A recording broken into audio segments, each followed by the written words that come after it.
everybody, thanks for tuning in. Still have a baby in my tummy at this point. I'm shooting this video on, what day is it? Wednesday. And I'm so excited about this idea. This is like one of those ideas where, I don't know, it might be received as, what are you talking about, girlfriend? Like, I don't know if this makes sense or not, but it makes perfect sense to me, okay? So I had a certain product that I picked up recently at Walmart, and it was this little palette from Revlon called Enigma, and I'd actually been in my doctor's office a couple days prior just reading a random magazine, and some makeup artist was raving about this little palette, and so I thought maybe next time in Walmart I'll give that a look because I've never gotten any of these yet. Well, I get to Walmart and there are, I don't know, 4 or 5 different versions, different color varieties of this little palette. And this one is actually down to only 1 left. The others have plenty stocked, but it got me thinking, like, after the fact, why was there only 1 of this? Like, is it really that popular? Is it that good? Was everybody reading that magazine? What made this the stud product that was just dwindling down to 1?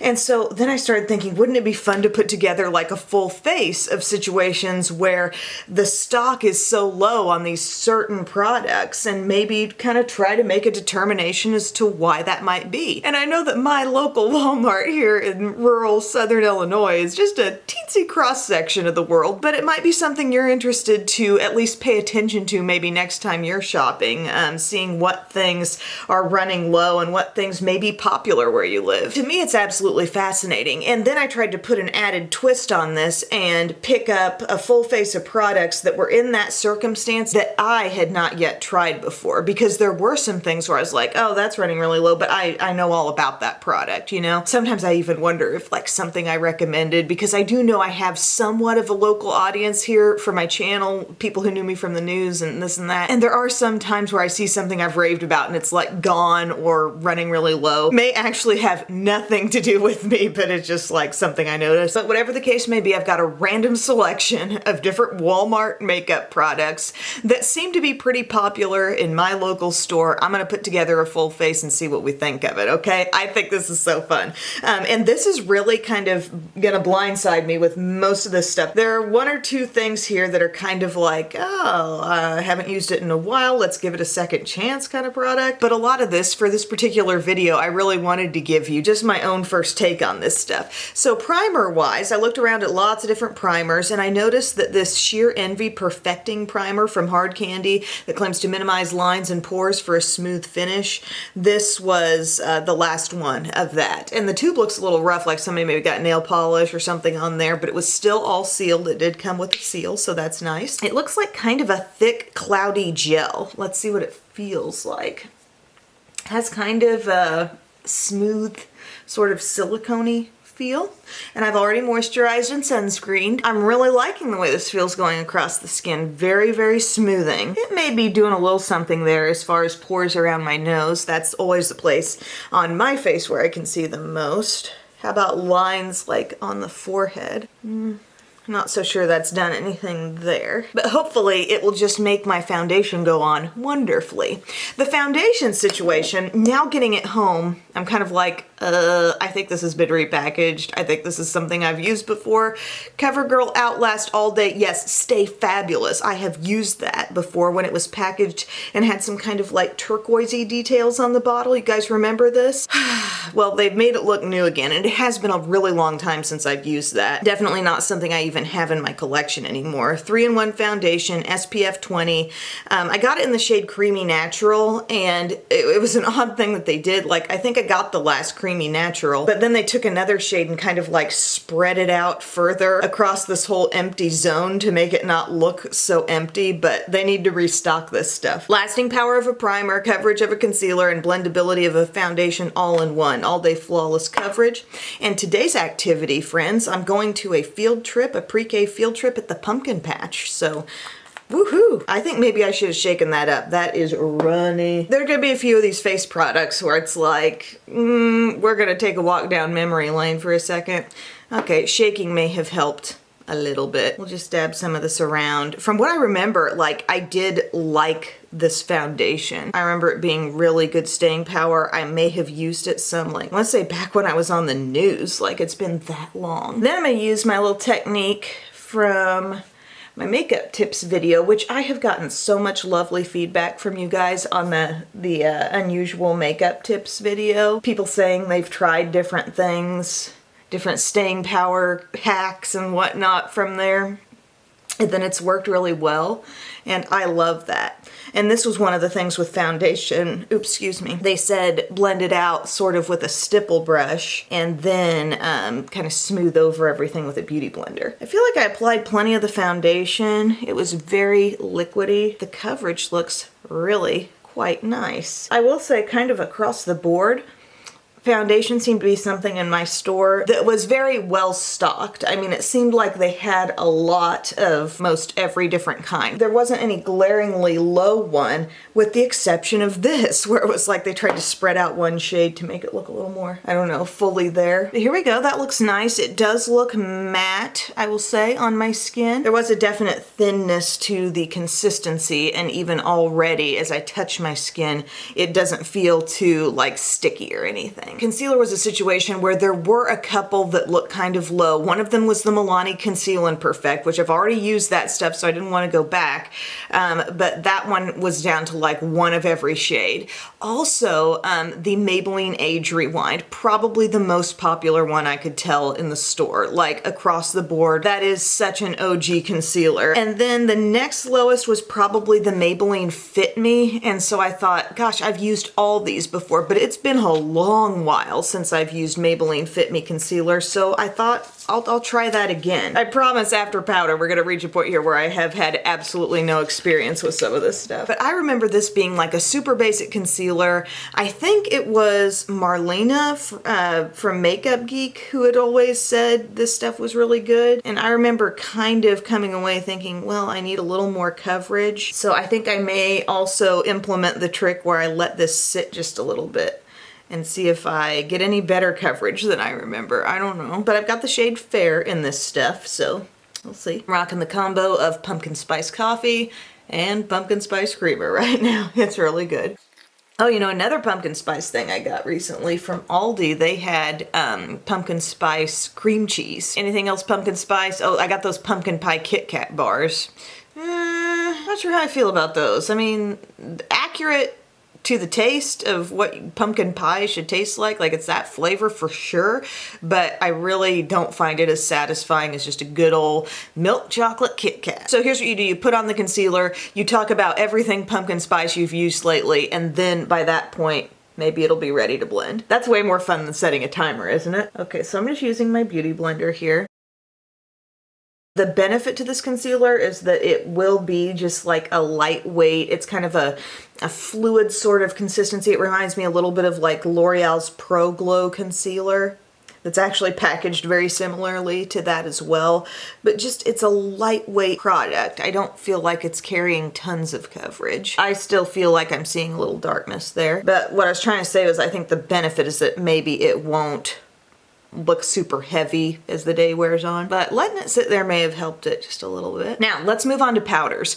Most picked over powders in the store. The runner-up would be, I would say, the Maybelline Fit Me loose powders, like one left of every shade. There was not much there. And then a ton of bare space in the Rimmel Stay Matte section. Like, it was very clearly, this was a lonely product sitting there. This shade called Sandstorm. It did not have a lot of buddies there with it, and this is, again, something I have used in the past. But it was honestly really hard with these complexion products to find things that I was unfamiliar with. I gotta say, like, I use a lot of drugstore makeup, so I'm just gently like dabbing into this and setting my T-zone, which already looked pretty matte.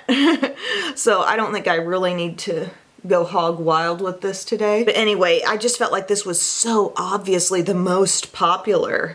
And I think maybe it's just the really clear claim of it, you know, stay matte. There are people coming in there who know I am oily, I need a mattifying powder. This one very clearly says stay matte, and it's also like super affordable. I think the price of this may fall under $5, so I guess I kind of see why it was popular. But it is very no frills. There's no sponge in here and there's no mirror in here. years. There's one product that I completely forgot, and it was bronzer, and I don't really remember. Like, I wasn't in tune enough. I wasn't looking at what they had. Just totally flaked on this one. Could probably do the look without it, but I just grabbed another Rimmel. This is the natural bronzer that I had on hand. It's called Sunlight. Just a very, very super basic light bronzer. It is matte. It's very affordable. I remember my friend Kaylee like completely using up one of these on my recommendation back in our news days. Okay, blushes. The most picked over blushes were the Covergirl Cheekers. That was kind of exciting to see because you know how I love these. And there are a lot of shades. When you really start looking at them, they carry a lot of different colors. And so I thought I'll get one that I've never tried that's down to its last. And I chose the shade Brick Rose. This looks like kind of a little bit deeper neutral shade. It's one of those colors that I might turn out to absolutely love on the cheeks. Just a little bit of a satiny finish, but it's really hard to read in the compact. So I thought, let's see what that does on the cheeks. Oh yes, yeah, that was a good choice. There's a surprising amount of depth in that color. Oh, I love for fall. Yay. Oh, this is exciting, guys. We love a pretty new blush. Take it across the nose, whatever's left on the brush, let it come up to the temples, chin. I'm all about that color. I think that's beautiful. Good call, my fellow local Walmart shoppers. That was nice. And then what seemed to be very, very popular as far as highlighters was the Maybelline Master Chrome. And I got a shade that was down to its last that I never tried before called Rose Gold Molten. I feel like I've tried maybe more of a goldeny shade of this, but this may even be more up my alley. Holy mother, oh my gosh. This is so metallic. How lightly can I dip in and how much excess can I tap off here? Oh, wow. Give myself a little more. A little goes a long way, but the tone is gorgeous. Like, the tone of this really pops. Then I go over to the right cheek and I'm not even tapping off excess anymore. A little buff is enough. A little buff is enough. Once you got a preschooler, anything that rhymes stands out to you. If you want to have a highlight that you could probably own your entire life and not need to buy a new one because it takes so little product, this would be it. It almost feels creamy to touch your finger into it. It's just so pigmented, crazy, wow. Satisfying, potent. I mean, looking up close at my skin, it doesn't look unattractive because again, I really did pace myself knowing that it could look like a full-on metallic streak. Found what seems to be an extremely popular brow product down to its last that I had never tried. It's called the Brow Precise Micro Pencil from Maybelline, and I got it in deep brown. Snagged the last deep brown. There are just so many of these skinny pencils. I feel like I've tried them from so many different brands, you know, e.l.f. and CoverGirl. Everyone's got one. I just hadn't tried Maybelline's yet. So here's what it looks like. It's got the spoolie on one end and a little skinny brow pencil on the other. There's no like unusual shape to this. It's just a really slim, fine pencil. Let's see kind of how much. Okay, it can do some very hair-like strokes and does not seem too creamy. Definitely lays down with ease, but not quite as creamy as like the ColourPop brow pencil, which will always go down to me as the creamiest. You can go through a ColourPop brow pencil in like a week. Tone is totally perfect. I mean, L'Oreal's got something like this. CoverGirl, like I said, e.l.f. Just kind of pick your brand. They're gonna have a skinny brow pencil, and I haven't found any that were complete fails to me, you know, but this one seems to be nice too. But as far as Maybelline goes, because I feel like I've got, you know, the concealer was Maybelline, the highlight, this, couple more Maybelline products before we're done here. That's the brand with the most real estate in my local store, and CoverGirl follows close behind. But it's like, as you turn into the makeup section, it's sort of the first brand you hit. The whole makeup section in my Walmart, by the way, is very well lit. Some people comment that in their Walmart stores now, all the makeup is being kept behind glass, like you gotta ask somebody to get it out for you, which I think would be quite an extra expense for Walmarts to make sure they employed a person who was always around and available to do that. Or maybe they're not and you gotta hunt for one, but that would be a real pain. The only thing locked up in my local makeup section are the false lashes and the fragrances, which have been that way for some time. But what I really like to see is they have these mounted monitors up high, like kind of looking down at the makeup section, and it dings every time you enter the aisle. So it's like, you know, you're being watched. Don't crack open the products, don't make a mess, don't steal things, you know? I hope that's helping from people like compromising products. But the lighting, they've got really great lights over every section. It's just so different from the way it used to be. Brushing through. But what I'm getting at here is Maybelline is probably like the most prominent brand. The first brand you come to in the makeup section. It takes up almost the entire aisle. I did not grab a brow gel, so I'm just gonna grab out this CoverGirl Clear real quick, just so I have a little hold for the day. That brow pencil though was totally cool. Worked great. Great color. Easy transfer off, but not too creamy. Okay, another thing we're gonna do right quick is prime the lids. I did not go on a eye primer search. They did have plenty of this on hand though, the Milani eyeshadow primer. They had plenty of e.l.f. as well. Local peeps, are you just like overlooking eye primer as a need in your life? Now the catalyst for the whole video. I'd never tried any of the Revlon palettes that were packaged this way. Again, I saw this one specifically talked about in a magazine. It's called Enigma, and while there was plenty of the other shades, this one was totally gone. And still, even for me to go back and revisit the store and try to, you know, accomplish this video, they continue to be all out of Enigma. So I think I'm gonna do the little strategy where you work in a darker shade first. We've got how many shades in here? 1, 2, 3, 4, 5, 6, 7, 8. A very space efficient 8 color palette. They're really skinny and small. Like as I was swatching them, these swatched great by the way, but it was almost hard to fit my finger in. So I'm taking the dark plum at the end, and this is a random flat brush that I found because I've got my hospital bag across the room here. So we're doing this without the usual brushes, just similar to my usual brushes. The feel of these shades kind of reminded me of the feeling of shadows in the Maybelline City Mini palettes. You know what I mean? Like a nice smoothness, nicely pigmented, kind of a thin texture.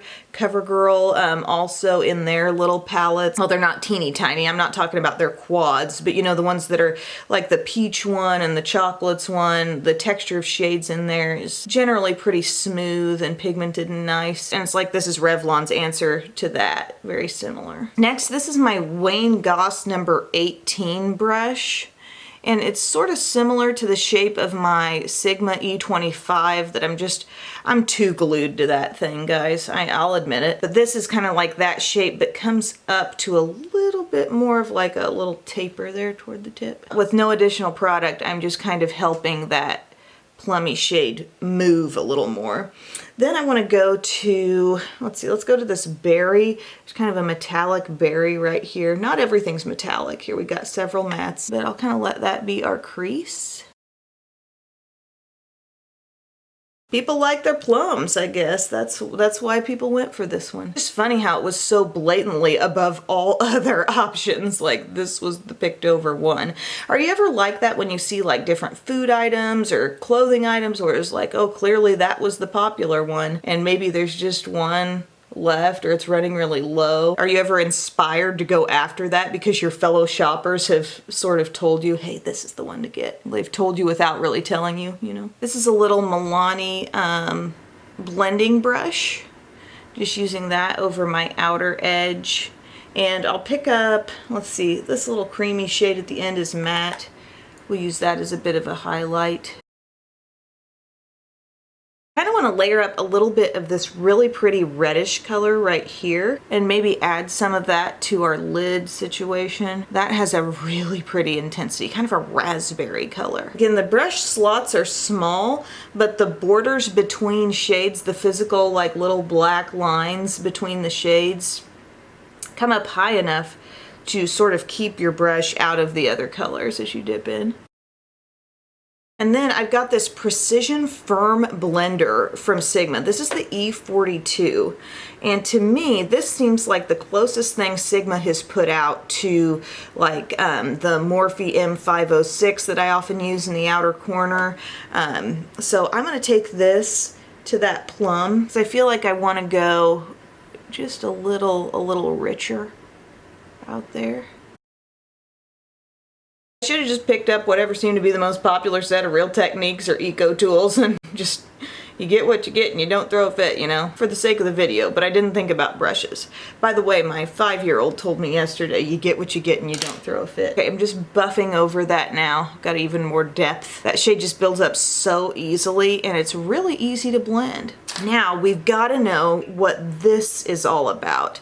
This really sparkly coppery gold. Let me clean off this flat brush and we'll just see. Oh my gosh, this tone next to the plums and the burgundy, killer. Oh my gosh, love. I love that.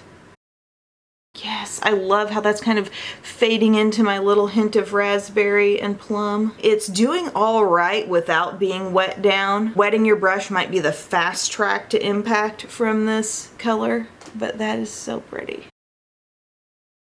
Even just using your finger a little bit can be really pretty with that shade. Oh my gosh. It's like a really special tone of gold. Love it. Are you ready for this pumpkin patch? Kind of let whatever's left on my finger there come around the inner corner.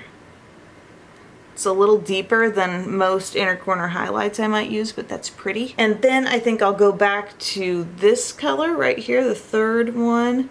It's a little shimmery berry. And I'm using my E21 smudge brush to just go under the eye slightly. I don't want a real heavy look, but I feel like doing it. For eyeliners and mascaras, these seem to be a couple of products that appeared to be pretty well stocked kind of across the board. It was hard to find something where the supply was dwindling, but in the Neutrogena section, I found this intense gel eyeliner in jet black. So we're gonna try that out. What is this product? Oh, it is a pencil. Okay, it's a retractable pencil. It's got a very thick feeling pencil hole. Whoa! Okay, that transferred down real quick, really easily. Oh, that's nice.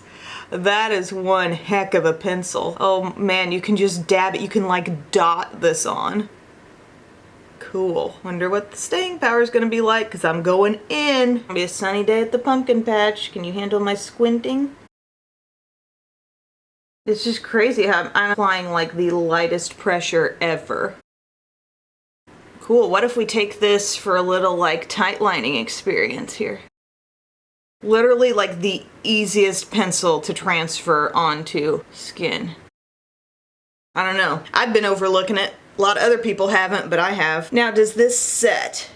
Ooh, it appears that what's on my hand here has totally set. Walmart gives a lot of space to mascaras. Like, you'll find even multiple rows of the same exact thing. Not just like, here's the one kind, here's the waterproof, but there'll be like a couple of rows of just plain old Lash Paradise or something like that. They are well stocked on mascara, but this was the one that I found that I could get the last of, and it's the Covergirl Exhibitionist, and it's in very black, and I've been meaning to try this, so I was actually really glad this is how it worked out for me. Can I do a light liner in my lower inner rim because I just feel like I'm pretty much addicted to it. I've already got my usual one in my hospital bag, but this is Mr. Right from the Balm. A very subtle take on that technique. If you feel like the Wet n Wild that I usually use is too bright, this is kind of neutralizing some redness, but in a super soft way. Mr. Right from the Balm in Seymour Date Nights. I don't know if this is looking blended enough right over here.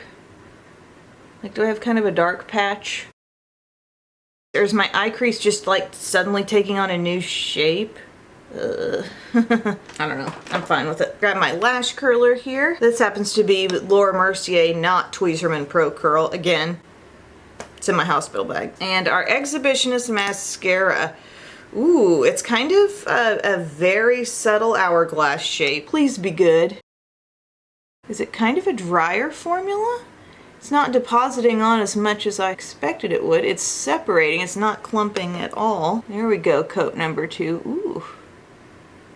Hard to please sometimes on the first use of a mascara. It kind of fakes you out because you see the big brush at first and you're like, okay, lashes, here we go. Get ready to get swamped with product. But it does not overload.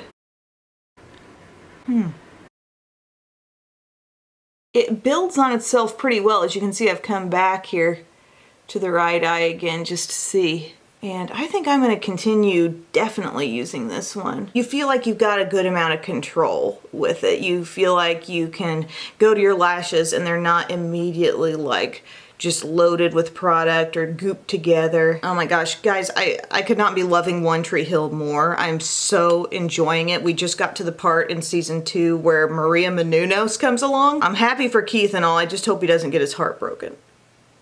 I love Keith. Is Keith not maybe one of the most lovable characters on the show? Don't spoil anything for me if things don't turn out. Just let me live in the moment for right now. So I'm all mascaraed up. Just looking at the face, I feel like I want just a hair more blush. I love this blush. I love the Brick Rose. It's so pretty. It's so fresh. Kind of earthy. Kind of rich. Here's how we wrap this up. I got the last Purely Nude lip liner from Maybelline. Yeah, this was it. They were low on maybe a couple different shades, but this nude lip liner was a popular one. And then I was looking at the Superstay ink crayons, which you know I am familiar with, but I thought, like, what shade are they low on there? The hot pink. They had the neutrals, they had some of the deeper shades, some of them running a little lower than others, you know, as you would expect, but the color called Treat Yourself, the hot pink. And really, you can pair a nude lip liner with anything. I don't know if I've ever used a color sensational lip liner. Let's see what color. Ooh, very smooth. I'm gonna line my lips today. Okay, a little subtle kind of peachy nude tone definition there. I think I will continue to use the heck out of that. That was smooth, creamy. It's got a little sharpener in the butt end. Now, what is so special about you, you little Superstay hot pink? In my local area, I don't know that I've seen that many people walking around with this on. Somebody was just telling me on Twitter that the shade that I really like called, I think it's called Take the Lead, sort of a muted pinky color, was really picked over in their store.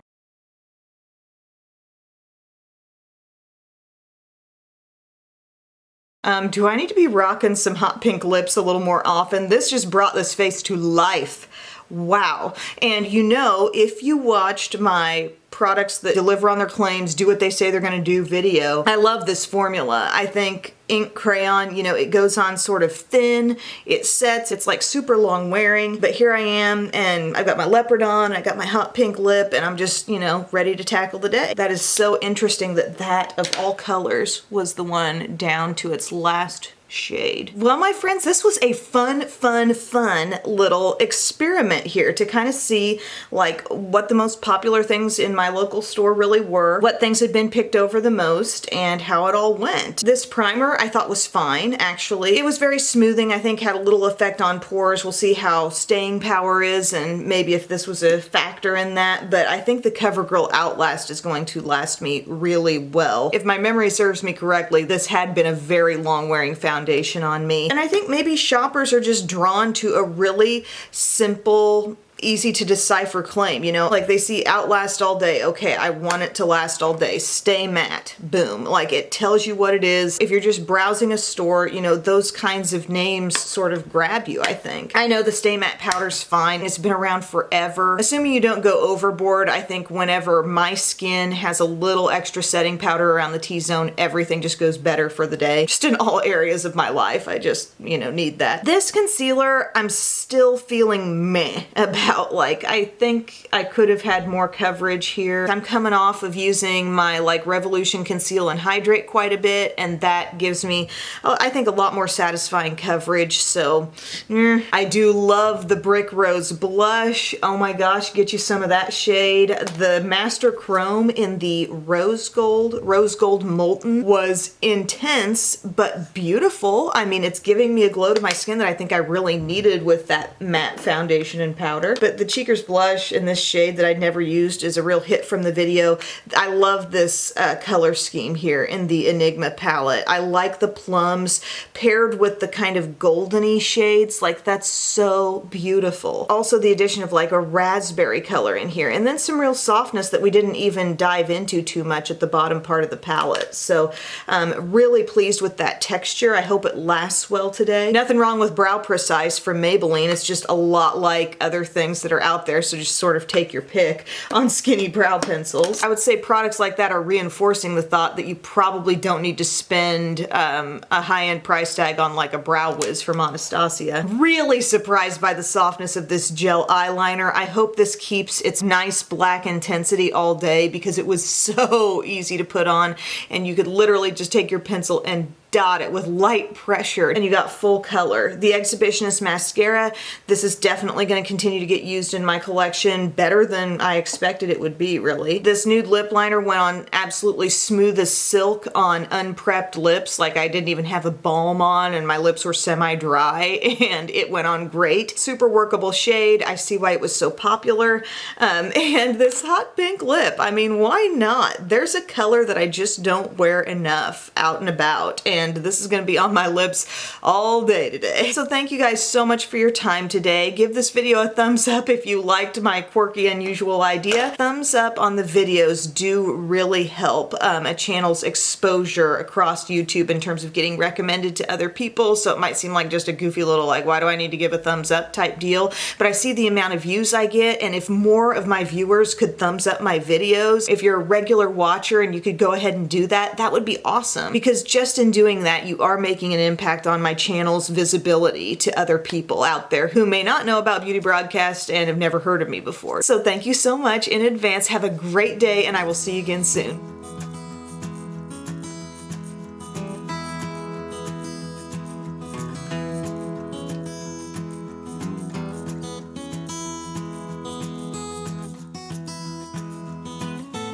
Hey everybody, I thought I would do a little unretouched staying power check-in here between 9 and 10 hours of wear, and I've been outside for a big chunk of the morning. We had the whole field trip thing.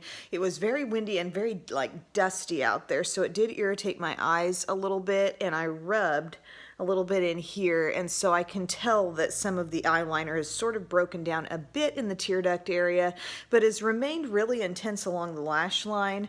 The eyeshadow seems to have hung on pretty well. The lip color, I mean, goodness, that has not been, I've not added a thing to it. One side of my nose here, little breakdown in product, but overall the skin is seeming very nicely even to me. So just like I remembered, I think that foundation does pretty well in the staying power department, and the powder on top probably didn't hurt either. But thank you guys so much for watching, and I'll see you again next time. Bye.